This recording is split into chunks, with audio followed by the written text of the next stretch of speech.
Hi, everyone. So welcome and welcome back to those who have been here before. My name is Ernesto Peña. I am an associate teaching professor of design and the coordinator of the Masters of Science in Information Design and Data Visualization, College of Arts, Media and Design of this University campus. That in itself deserves, some clapping. Welcome and welcome back. Thank you so much. This is being recorded, by the way, so this is even better. Before we start with a talk, I just want to mention when we were preparing. Oh, by the way, I'm the co-host of this event with Joanna. I will introduce her a little bit later. Joanna and I were talking a couple of days ago about the land acknowledgement, right? And I volunteered to do so, not just because I'm, kind of like representing the institution, but it's an interesting challenge. Actually, after that conversation, I went and discussed with my partner about it, and I told her, like, I don't know why I get so nervous about the acknowledgement as opposed to anything else. And then, she told me, well, it's not just the fact that, the purpose of this event is to, acknowledge and to be grateful about the stewardship of the Musqueam, Tsleil-Waututh, and Squamish people, but also because it forces you to reflect about your own relationship with the land. And when you're an immigrant, you might not know that, so it's tricky. I always feel uncomfortable thinking about my own relationship with land. Now, that being said, I also have tried to learn about how to do it right and what it means to do it wrong. And I'm not sure if I'm going to do it right, but I will try to avoid doing it wrong. And the first way, or the easiest way to start not doing it wrong, is try to avoid making it formulaic and the formula and becoming cynical about it. So I want to invite you to do the same. You have heard many, many times land acknowledgements. You will keep hearing them. Just try to keep yourselves open to the possibility of not becoming cynical. It's important. That being said, I'm going to pass the mic to Joanna.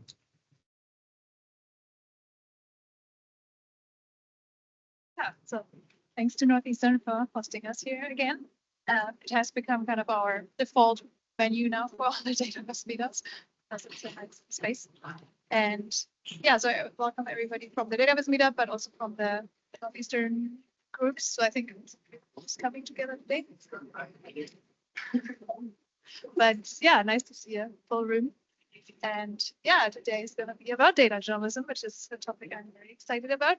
And I'm going to Francesca with us about it. And yeah, to give a quick intro, when I tried to write the intro blurb about Francesca for the event, I found so many things on the internet about her, so it was hard to condense it. But just to give an idea of some of the things she's done, she's worked with the CBC, with Global, with CTV, has contributed to the Tyee, to the Discourse, to Vice, to Canada's National Observer, while also being an adjunct professor at UBC's journalism school. She's an investigative journalist and data journalist, and was the first recipient of the 2022 Lieutenant Governor's BC Journalism Fellowship, which I think allowed her to work on one of the projects she's going to talk about today. Now, Francesca is the director of newsroom development at the Narwhal, which, if I can quickly summarize that, is a team of investigative journalists who dive deep to tell stories about the natural world in Canada. And it's a nonprofit online magazine and a leader in nonprofit journalism. They are supported by more than 6,500 members and a registered journalism organization, which means if you are a donor or a member, you actually get some money back from your taxes. Yeah, they're also a member of the Institute for Nonprofit News, which recognizes strict standards in editorial independence and financial transparency that they follow. So yeah, a very great with reading and subscribing and maybe becoming a member. I didn't publish articles together with other outlets, and I just recently came across a huge investigation around BC's multi-million-dollar mining problem, which was something Francesca worked on with a few people from the Globe and Mail. And yeah, that was published earlier in the Globe and Mail. It's a very long read, but a very worthwhile read. Yeah, so I'm very excited to have you here today. And Jens is also here.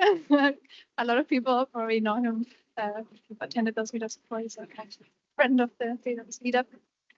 He's a mathematician and scientist and has worked with Francesca at a data project, which we'll learn more about. And so we first hear a bit about the project, and then afterwards we have time to ask questions. And yeah, so everybody, if any questions come up, remember them, and you'll have time at the end to ask them. Yep. And yeah, I'll do this.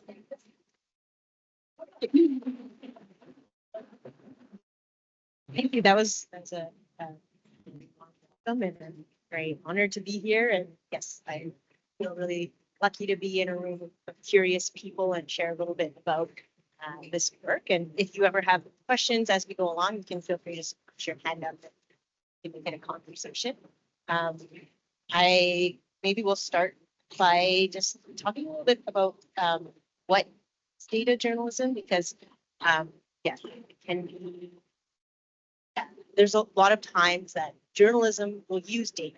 You might see stories, election coverage, for example, tons of data polls, and you might see maps, and you might see sometimes numbers thrown into stories. Where data journalism is a little different than that. It's not just maybe a number in a story. It's more that data journalism is driven by data. And so that you could see data as almost like a character in the story. And you want to think about how to best present that character, how to bring it to life. And then just like you would interview somebody that's in a story as a journalist, you would interview the data, you ask it questions, it can be biased, just like people. And so you have to kind of interrogate the data, figure out the best way to bring it to life. And the different questions you ask it will determine maybe the story that you're going to tell. Something that I think maybe a lot of people feel is that it can feel overwhelming with all the amount of information that's out there.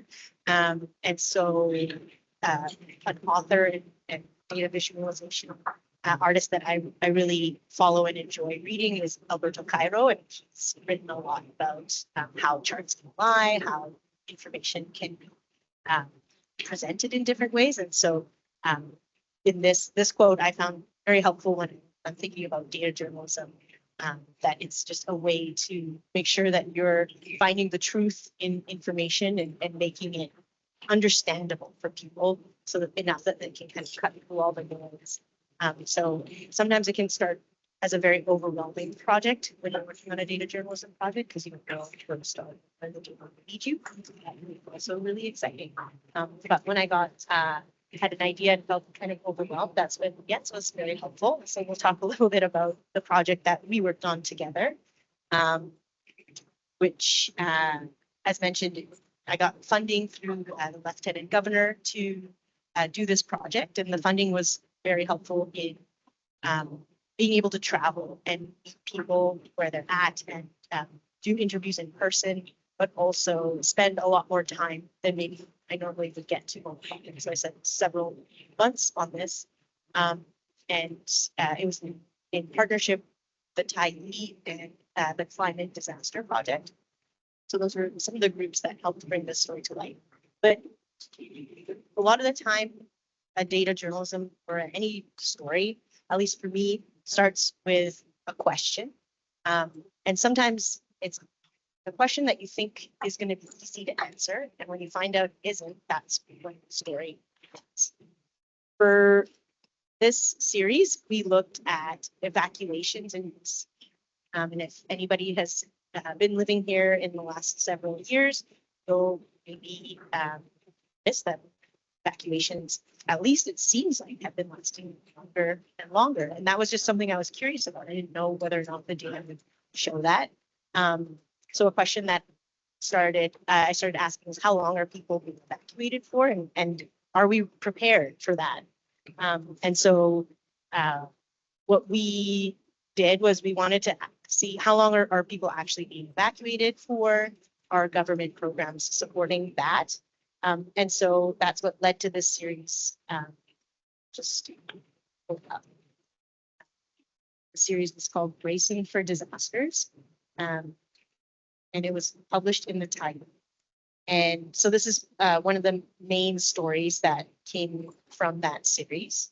And essentially what we learned was that folks are being evacuated for much longer than most of our systems are designed for. Evacuations are lasting. This is our methodology article, but we learned that people in BC are being evacuated for approximately 22 days. And maybe if you grew up here, you might have remembered like be prepared for 72 hours. Well, probably a bit longer than that. Of course, this isn't everybody's experience. We looked at a range of situations. We looked at fire and flooding and sinkholes, and these situations can range. And the data that we decided to use to answer this question, it was open data. So we started with a question. We wanted to know, how long are people being evacuated for, and who keeps this information? Nobody had the answer to our question to start. So we looked to see what information was being reported. A lot of government agencies have open data. And so we started there and looked and found that there is a record of evacuation orders and alerts. And it lists a lot of information, including when an evacuation begins and when it ends, as well as geographic data. And so we went through that information to see how long are evacuation orders lasting. And then throw it to you in a second to explain a little bit more about how we crunched those numbers. When we were looking at this data, we saw that still we needed to clean it up. We needed to fact check to make sure that some of the numbers that didn't maybe make sense, looked at news reports to verify like each of the evacuations that looked off. And so again, just because we looked at open data, we cleaned it up, and we asked some questions of that data. And what we learned was that people are being evacuated for approximately 22 days. That 97% of evacuations are lasting longer than 3 days. So that 3-day number that if you grew up thinking to be prepared for is a little off. That Indigenous people in BC are evacuated 4 times more than non-Indigenous people. And there were some other differences that were not as significant, but we noticed that in terms of people in the bottom half of income distribution and homeowners and people not in the labor force were more likely to be evacuated. And so using this data, it helped drive this series that was brought to life through the experiences of people who have been evacuated. This is Billy Sheridan, who was evacuated from Williams Lake. And originally, I think their evacuation lasted about 2 weeks, but because of some medical complications, it ended up lasting even longer. And so even though our data might have captured the idea that this was a 2-week evacuation, which is already quite long, it would miss the longer evacuation from folks like Billy, who had a medical complication. Our data was limited to, the start and end date of an evacuation. That means, for example, in Lytton, even though that evacuation lasted a really long time, people are coming back. The evacuation order is lifted, but they don't have a home and they have to rebuild. So just because an evacuation order was lifted, it didn't even mean that once that order is lifted, you're able to go home. So we spoke with over a dozen people who experienced evacuations, long evacuations. They told us about the challenges and some of the gaps in the system. For example, how long it takes to fill out forms and actually get support, the challenges of getting accurate information. We ended up doing a multi-part series that brought to life these experiences, and we brought that to the government and asked them questions about what their plans are for these kind of growing evacuations. But it started with the data, and that allowed us to kind of start interrogating some of the assumptions that we have in our systems, but also talking to people who were experiencing what we were seeing in the data. I'm going to just to share a little bit more about how. Yeah, sure. So maybe before I start, I just want to know who in the room here comes with like a journalism interest. Who comes from a visualization interest? Okay. Expected. Who comes from a more like a data interest? Okay. And there's of course mixture, and that's great. So yeah, so Francesca, of course, comes from a journalism interest with some data. I come more from the data side with some visualization and also a little bit of storytelling to this. And the first thing that I want to stress here, in order to do some collaboration like this, it's important to have overlap. Right? It doesn't work that way that you have one data person and one journalist, and then you just put them in the same room and expect something useful to come out of this. Right? That's not going to happen. So you need sort of enough crossover so that that something useful can happen. But you know, the world is complicated. Not everybody can do everything. And so some specialization is very useful. And so this was a good mixture. Right. So that was a good setup. And the way this started, I think it was Chris that referred you referred me to you to me or something. It's like I mean, I really like your website. I think Chris and I were talking about how much we appreciate how you're able to bring census data to life. Yeah. Right. So I think, and I think I worked with Chris on some data stories too, but those were sort of different in a way where, you know, I have a blog where I just like, basically what I do is I find something interesting, I work on it, and then I kind of tell myself the story, which is sort of fine, but it's different from journalism, right? I tell myself the story, really. It's not for a general audience. Maybe I tell it for other data people a little bit to follow along and to give some pointers, but it's not journalism.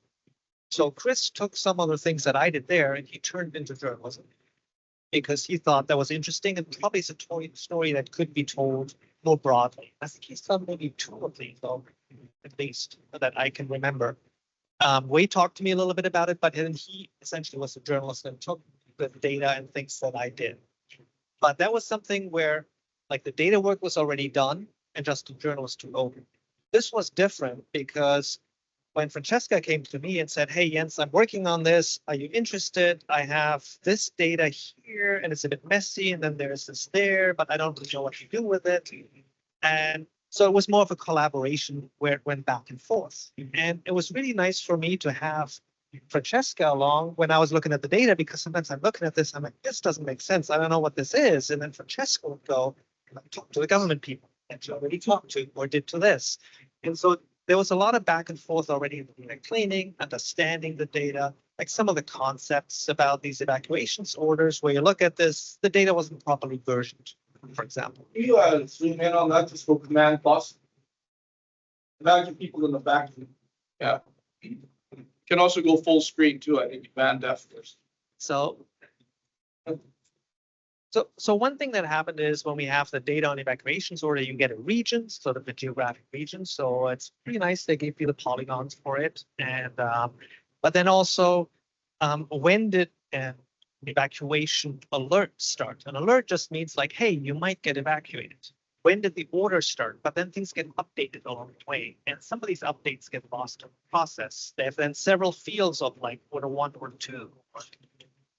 And then when did it end? And so that it was messy. But we got our way through this a little bit. And we started then to ask these questions, for example, about the length of evacuations. That was a big one, but also, of course, who gets affected by this evacuation. Of course, we're only working with administrative data in the sense that's just like, when was the order? Like, when did some person in government say, okay, here's an alert, here's an order, and the order is lifted?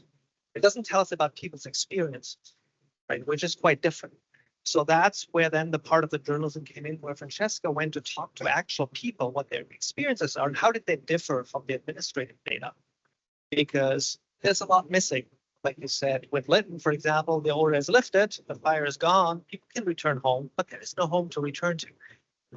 So having this kind of back and forth, I thought was really rewarding from my perspective of working with the data. Just having somebody to bounce these things off, to go back and forth. And this was in many ways of how this project went along. I think if you work in the data field with data, you know data is messy, and most of the work is really just in understanding the data, cleaning it, making sense of it.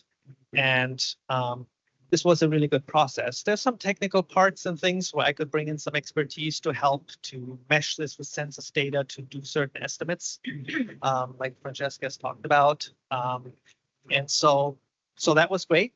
So I could contribute a little bit too, more than just like looking at a sheet, but also doing some data processing in this process. And yeah, so that was sort of my experience of this. To answer your question about relationship building, it's definitely something that we thought about throughout the entire process for all the evacuees.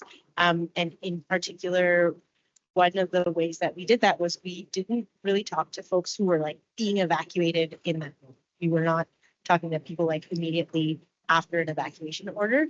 We partnered with a group called the Climate Disaster Project. And so the methodology for working with the Climate Disaster Project is a little bit different than maybe what traditional journalism might follow. For the Climate Disaster Project, how it worked is that firstly for this project, we did a call out and we asked who wants to tell their story. And almost everybody that we interviewed are folks that actually reached out to us because they felt ready and they wanted to share their story. Or we partnered with the Climate Disaster Project. And so the way that we did interviews for this was we shared questions ahead of time with interviewees, the folks who had been evacuated, and asked them what they thought of these questions, if there were other questions that they wanted to be asked. So they helped us design the questions ahead of time. Then we did an interview, and they had the opportunity to review the transcript and correct it for inaccuracies or errors. And then finally, we published multiple as told to stories. These were stories that were essentially the interviewee's own words of what happened. A lot of the times in a journalism process, we will pull quotes or we paraphrase. And so we don't always get the full story of folks. This was something that we decided to do as part of this project to make sure that everybody could really tell their full story. So as part of the process, there is a page that has all the folks that we interviewed, their full as told to stories. And they were also able to review that before it was published. So this is like a big reason we did this was for trust building. We wanted to make sure that people were accurately, their stories were accurately reflected, that they felt comfortable with how it was being presented. And so to answer your question, that was part of the process that we did throughout. And so it allowed a bit of a slower process and checks along the way to see if anybody had any concerns, they could raise them. There's a lot of, rather than kind of a lot of the time stories happen very quickly. Journalists try to check in with folks, but when it's a faster news cycle, there isn't always that opportunity. So for this project, it's a bit of a slower process, and that just allowed for a lot more trust building relationships with the climate disaster survivors who took the time to tell us their stories.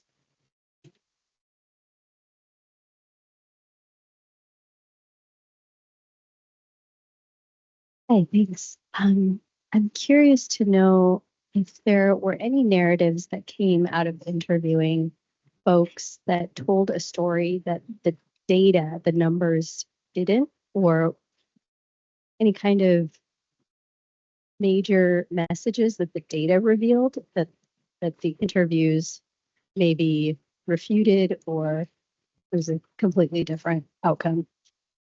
Yeah, thank you for that. Sorry, I was trying to find the page.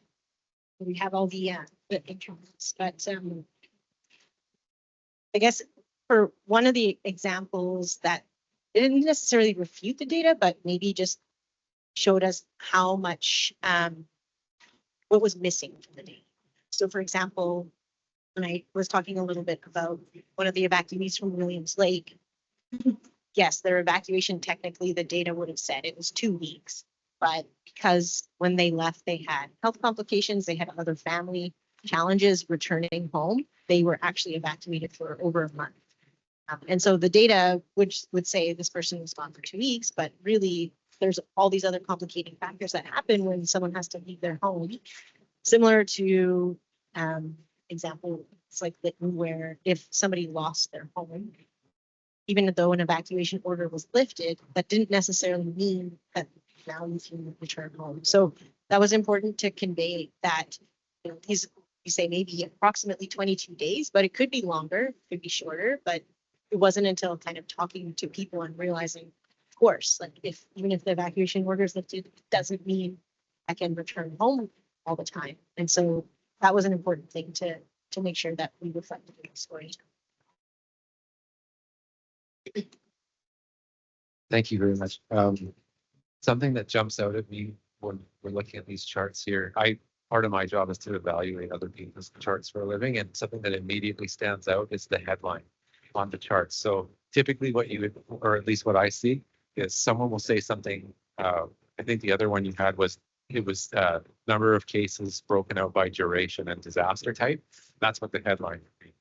Whereas your headline is, most people in British Columbia get evacuated for much longer than 3 days. And again, here, instead of distribution by year of such and such dollar amounts, it's major disasters across Canada are costing billions of dollars in insured damages. So the journalism element is very, very clear here.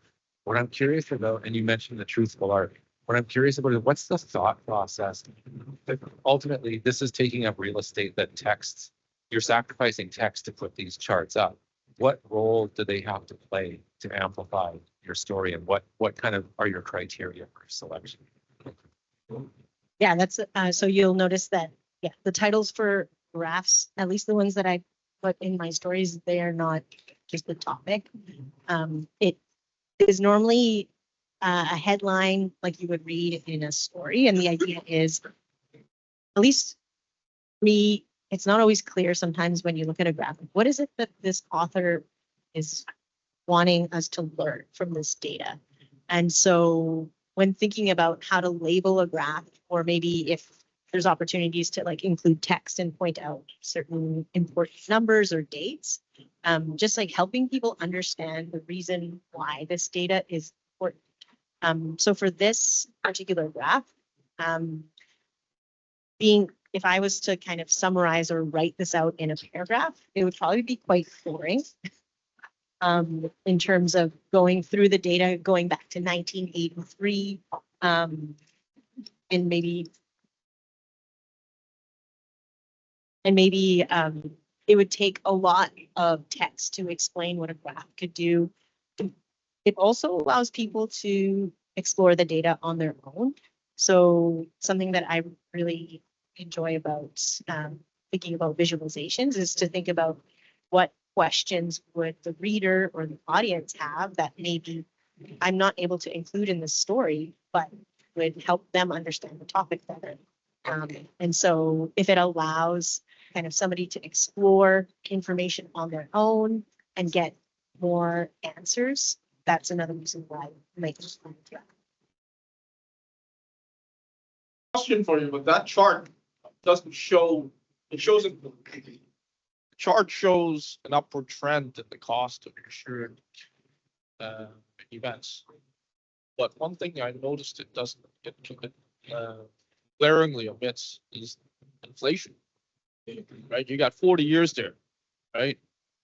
So, you know, you did that, you know, it's like, I don't, maybe sort of a bit misleading by numbers alone. Yeah, I'll double check that on, Yeah. because it's from, so this data is from the Insurance Bureau of Canada. Yeah, fair enough, but you know, a dollar today, It's a good same as question a to ask. dollar in 1983, right?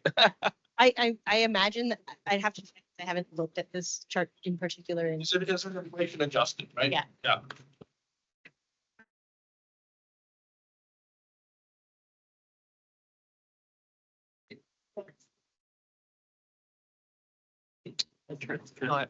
I really enjoyed that question actually, because I'm a person who is sort of mostly making graphs for myself, and the title is just like, oh, I have to put a title. It's more of a chore than actively thinking about it. And yeah, so when I work with other people, I often get told it's like, oh, you know, it already says it in the legend, so you don't actually need that in the title. And thinking about it more deliberately is something that I should definitely do.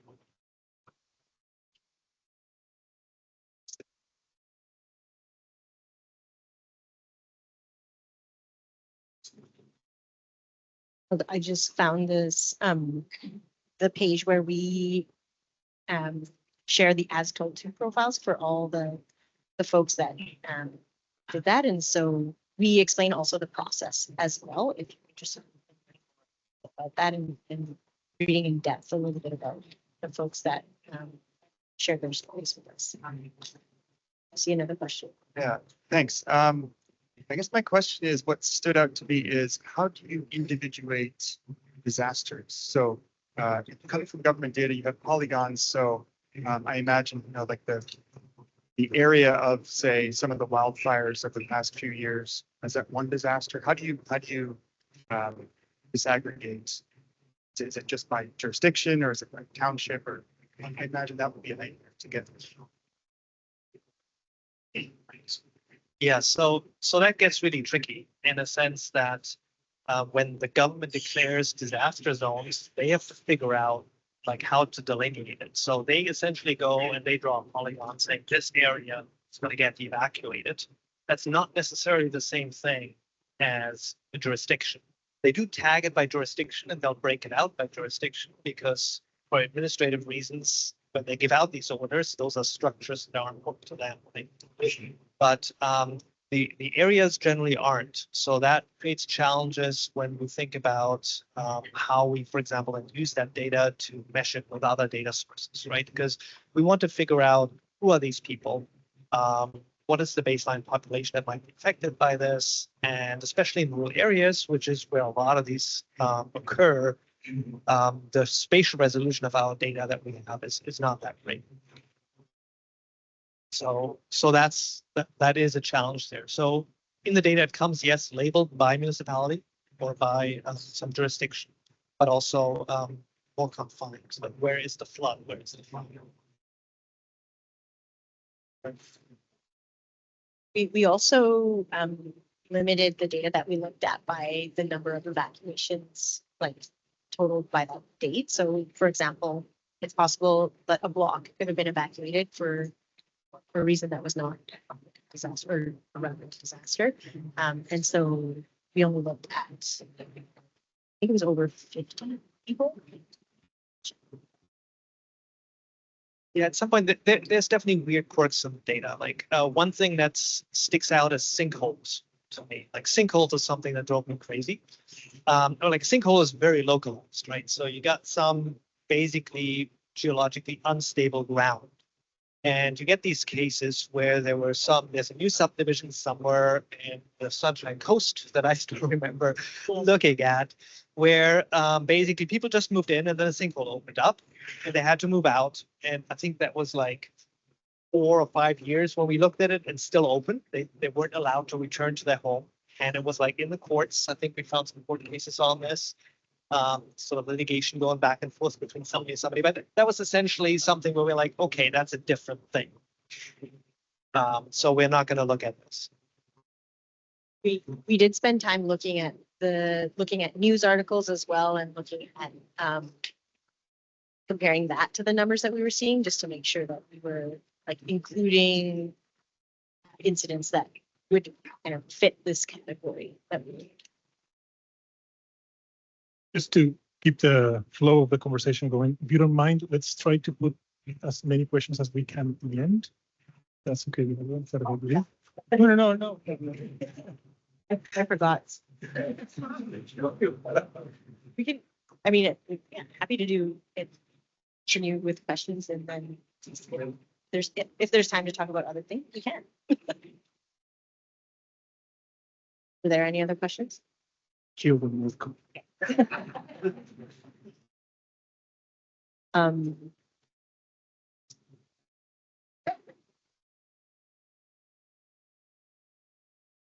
I'll say just lastly about this specific project is that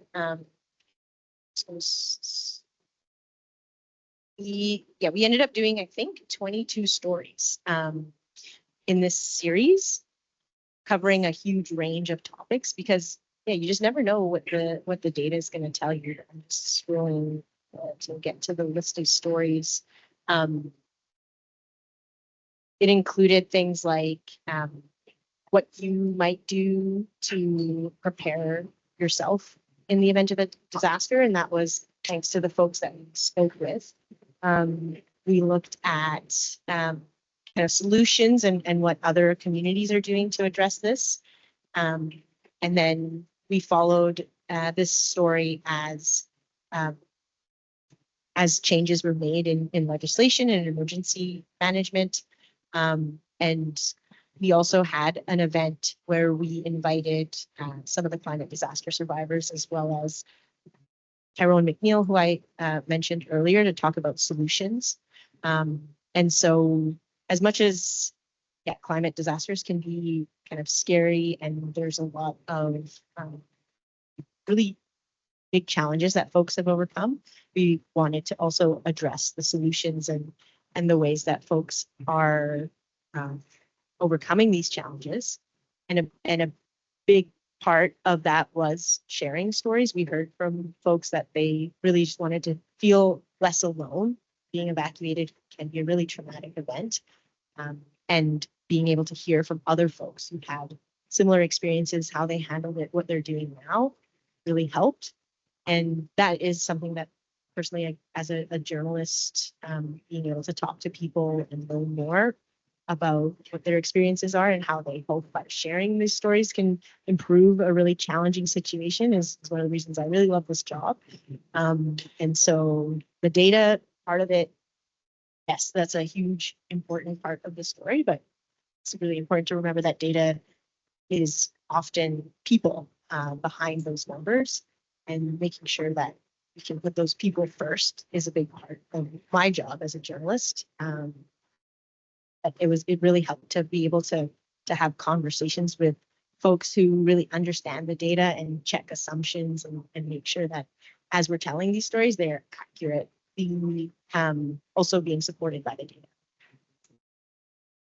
Just something I wanted to point out, if it's not obvious, but in the sort of whole data journalism part, and when Jessica says the data drives the story and all this, and is an important part in terms of legwork.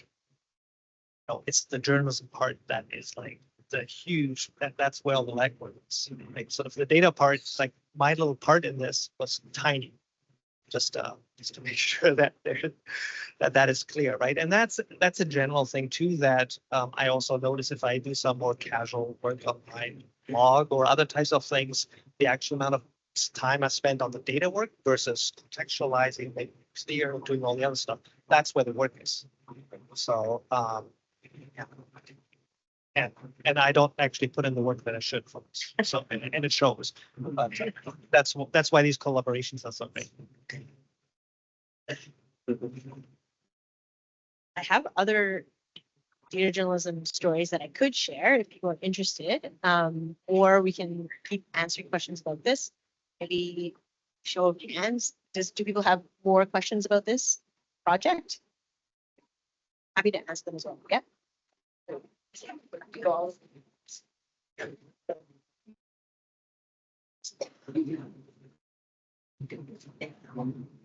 So when you're talking about cost billions, is that only direct costs, not like indirect costs, for example, like businesses in the area getting hit by like lack of tourism or I don't know, plants standing empty. Yeah, that data, I'd have to double check and look, but because it's from the Insurance Bureau of Canada, it's based on claims. So again, another hole in data generally when we're looking at the cost of disasters is that often the cost that's calculated is only based on things that are insurable or that we're able to measure. There's a lot of things that are not included in those guys. Maybe that's the next data series. I could speak loudly. Oh, So you might, You can go next question, Peter? okay. Yeah, sorry. Just a process question. I wondered to what extent you asked your interviewees about the data itself. Did you like present them with your findings and confront them with that? And, like, see how they reacted? I'm curious about that. Great question. And yes, so we share the overall findings with folks to see, does this resonate with you? Does this, and a lot of the times people are like, yeah. Which is, sometimes the important part of data is that it really can help validate people's experiences. And oftentimes data is used to help drive policy and make changes. So it is very helpful to hear, at first when I thought people would be surprised by what we found, but most of the time we shared it with them. We shared it with them to get their reaction or see if it matched their experience. And most of the time they felt like it reflected what they thought already to be true.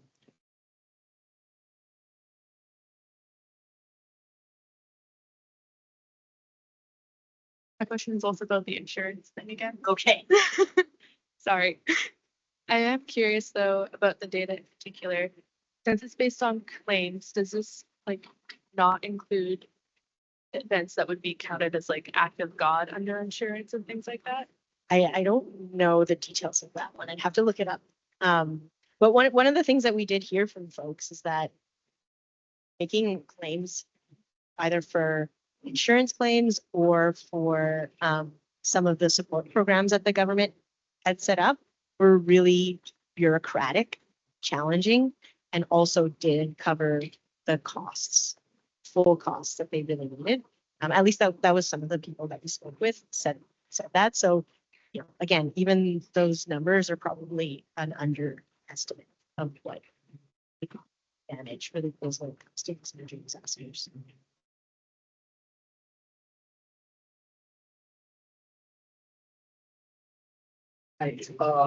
You get. It's possible.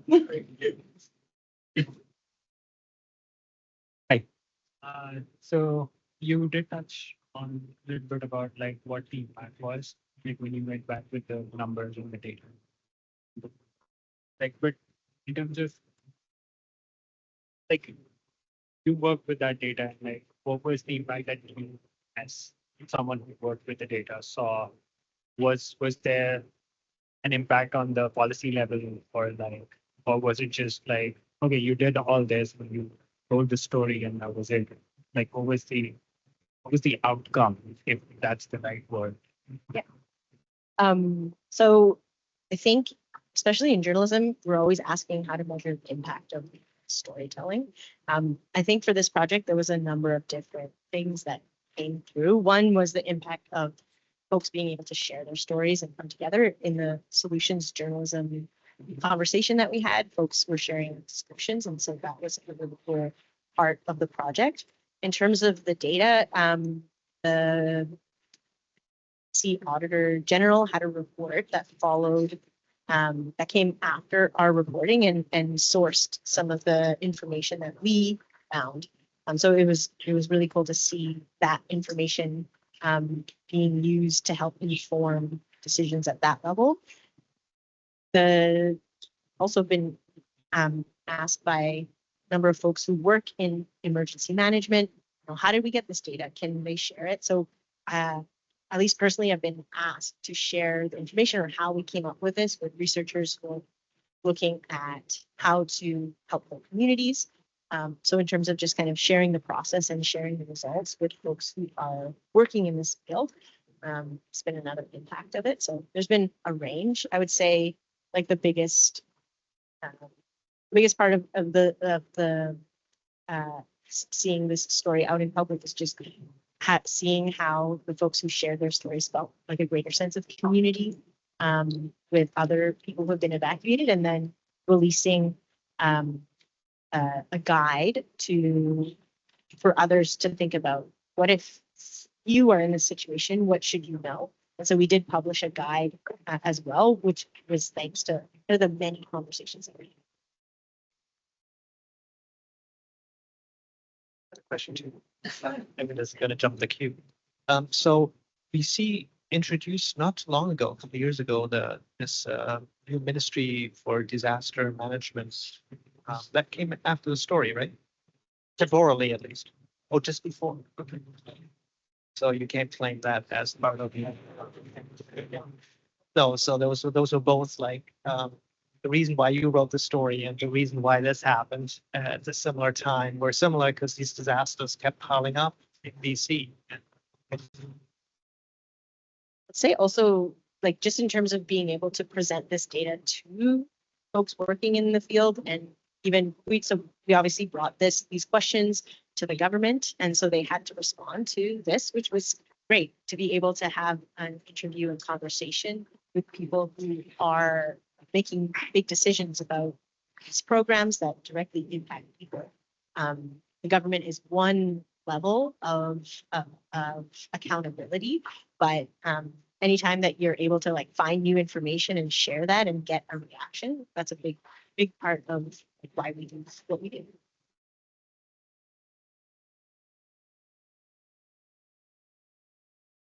Okay, I'm going to share another story. Okay. Thank you very much for helping answer those questions, but also the whole project itself. It was really cool to nerd out with someone else on spreadsheets. I'll share just one more story, and then that way we can have pizza. This one is right.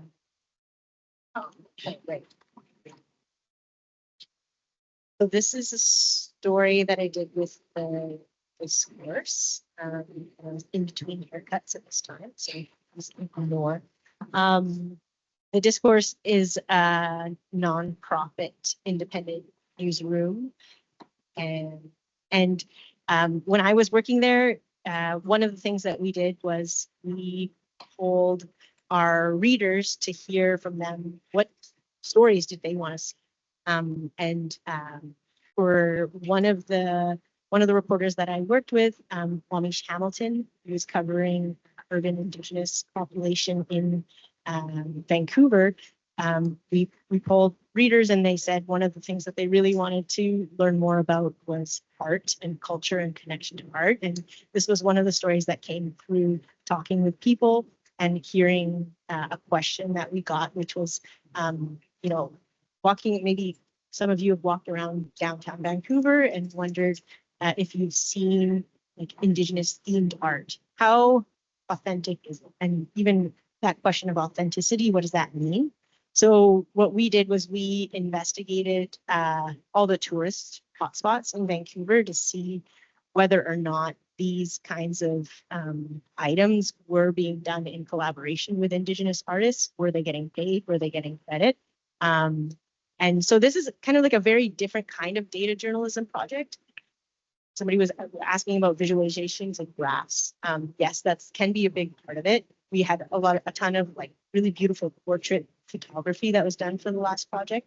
All these different visual ways to bring stories to life.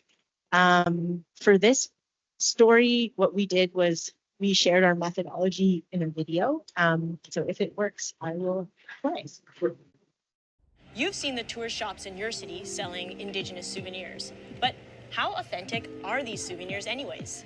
Well, we investigated, and it turns out that nearly 3/4 of tourist shops sell at least some knockoffs sold without any collaboration with Indigenous people. Here's how we investigated. We visited 40 souvenir shops in Vancouver's tourist hotspots, cataloged over 260 different items, looked for labels, asked store staff, talked to artists, looked online, and even called the companies behind the products to trace their origins. Here's the breakdown of what we found. 75% of the shops we visited seemed to carry some inauthentic Indigenous souvenirs. Most stores sold both authentic and inauthentic souvenirs.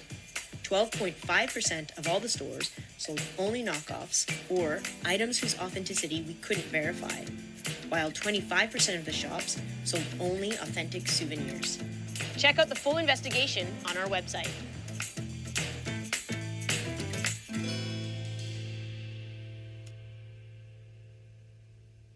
So Tyee Lee, who's amazing local videographer, helped with this video. But essentially, this is a different way that data journalism can tell stories. Sometimes for the other story, we had the data. We were able to look at open data, ask it questions, clean it, analyze it. For this story, we didn't have the data. And a really cool part of data journalism sometimes is that you can go and collect the data yourself. Obviously, this can't just be done all the time and has to be done very thoughtfully. We followed a methodology that was used in Australia by researchers. And as you can see, we essentially cataloged hundreds of items and contacted stores. We talked to Indigenous artists about the impact of this on their work. And what kinds of questions they would want answered. And then we gave a guide to people afterwards if they did want to support Indigenous artists and buy souvenirs or smaller items, how could they do that in a way that was authentic? So this is just an example. Data journalism can take many different shapes. Sometimes you have the data, sometimes you don't. And this was just an example of when we didn't have the data, so we found a way to gather it. Yeah.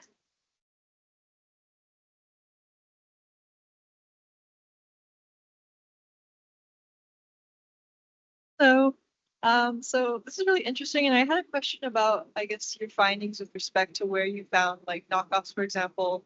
Was there anything that surprised you, like maybe more expensive stores had these knockoffs, or was it kind of what you might expect? Yeah, it was a mix. I think the thing that surprised me was that a lot of times stores in their displays were very confusing. They would mix items that were not done in collaboration with Indigenous artists with some items that were. And so it could be really hard for people, particularly, in downtown Vancouver, we have folks visiting from all around the world who might not be familiar with what British Columbia, might not be familiar with the geography, might not be familiar with First Nations, might not be familiar with the history. And so a lot of those displays were very misleading. And with talking to some artists, there are Indigenous artists who maybe were talking to us about how, selling their designs to be mass produced was one way to help support their bigger projects or other projects that they really wanted to spend more time on. It was a range of why this was important. And so to me, seeing the mix and making it really confusing for people was something that I found.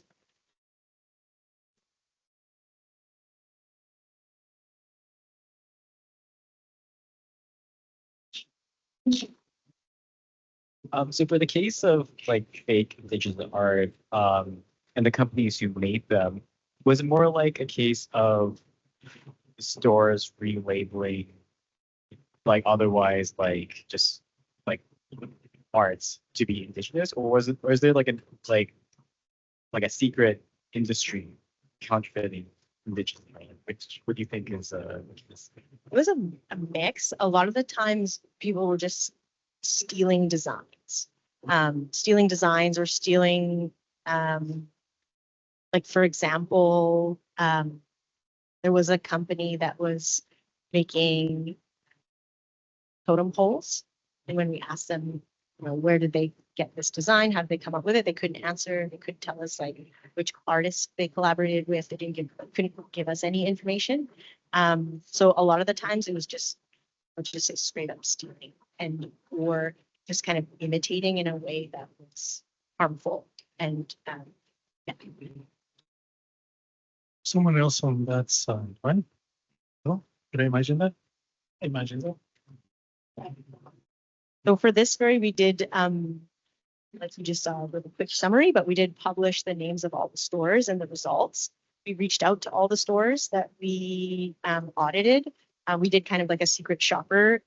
And then we went back and said, hey, here's what we found. We tried to find out about these products. And there were a number of stores that were surprised. We had no idea. And they promised to take those items off their shelves. Some of them did. So it was cool to see like the impact of that kind of story. And each of the stores, we kind of gave them an opportunity to respond. And then there were some stores that sold almost all authentic Indigenous art. They had very clearly labeled. They told you about the artist. They told you about like what proceeds went back, what percentage went back to the artist, and how the artist was getting paid. And so those kinds of practices were ones that we could tell people to look out. I have. I imagine that for a story like this, you might encounter kind of like a secondary line of research, right? Because I imagine that out of this exercise, you might be able to identify intermediaries and all of that. Is that, did you end up creating a new story? Did you complement it? Like how did you make that decision? So for this story, we did do a series of stories, and yes, definitely like from talking with folks and trying to keep answering the questions that came up. I worked closely with another journalist, Wamish Hamilton, on this, and Wamish is a journalist now at CBC. And so together we told a lot of different stories that were all related to this topic.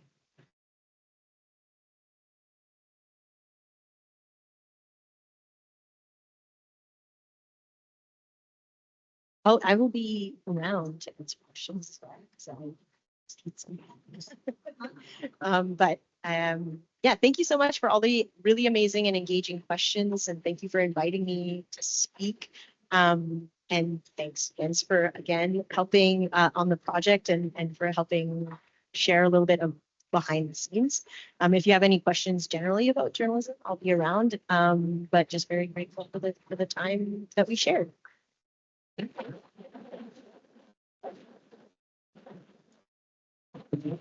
Okay, if I could say one more thing. Sorry, I did realize I had one more slide that I wanted to share.